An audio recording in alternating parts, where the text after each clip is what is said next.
Selections by B.P. Shillaber from Little Masterpieces of American Wit and Humor. Fancy diseases. Diseases is very various, said Mrs. Partington as she returned from a street-door conversation with Dr. Bolus. The doctor tells me that poor old Mrs. Hayes has got 2 buckles on her lungs. It is dreadful to think of, I declare. The diseases is so various. One way we hear of people's dying of hermitage of the lungs, another way of the brown creatures. Here they tell us of the alimentary canal being out of order, and there about tonsors of the throat. Here we hear of neurology in the head, there of an embargo. One side of us we hear of men being killed by getting a pound of tough beef in the sarcophagus, and there another kills himself by discovering his jocular vein. Things change so that I declare I don't know how to subscribe for any diseases nowadays. New names and new nostrils take the place of the old, and I might as well throw my old herb bag away. 15 minutes afterward, Isaac had that herb bag for a target, and broke 3 squares of glass in the cellar window in trying to hit it, before the old lady knew what he was about. She didn't mean exactly what she said. Bailed out. So our neighbor, Mr. Guzzle, has been arranged at the bar for drunkardess, said Mrs. Partington.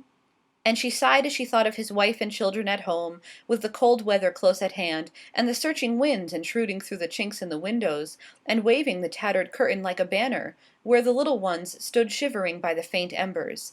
God forgive him, and pity them, said she, in a tone of voice tremulous with emotion. But he was bailed out, said Ike, who had devoured the residue of the paragraph, and laid the paper in a pan of liquid custard that the dame was preparing for Thanksgiving, and sat swinging the oven door to and fro as if to fan the fire that crackled and blazed within.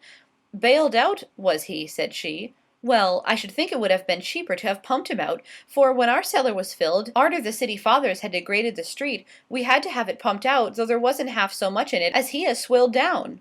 She paused and reached up on the high shelves of the closet for her pie plates, while Ike busied himself in tasting the various preparations.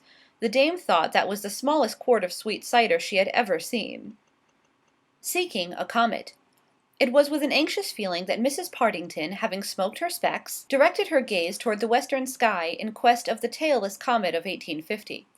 "I can't see it," said she, and a shade of vexation was perceptible in the tone of her voice. "I don't think much of this explanatory system," continued she, "that they praise so, where the stars are mixed up so that I can't tell Jew Peter from Satan, nor the consternation of the Great Bear from the Man in the Moon. 'Tis all dark to me. I don't believe there is any comet at all. Who ever heard of a comet without a tail, I should like to know? It isn't natural. But the printers will make a tale for it fast enough, for they are always getting up comical stories."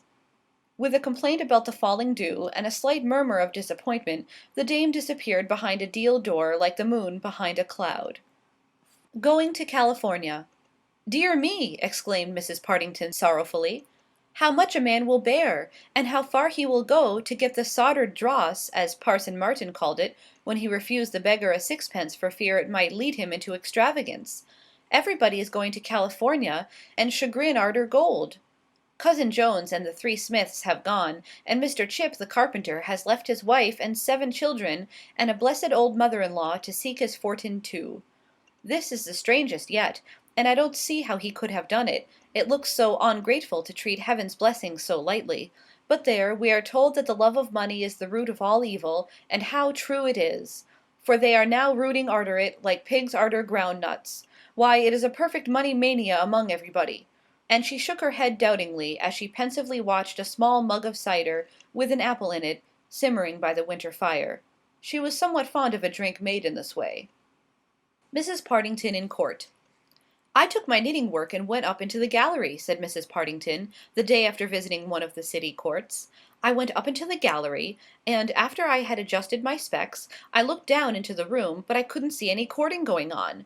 An old gentleman seemed to be asking a good many impertinent questions, just like some old folks, and people were sitting around, making minutes of the conversation.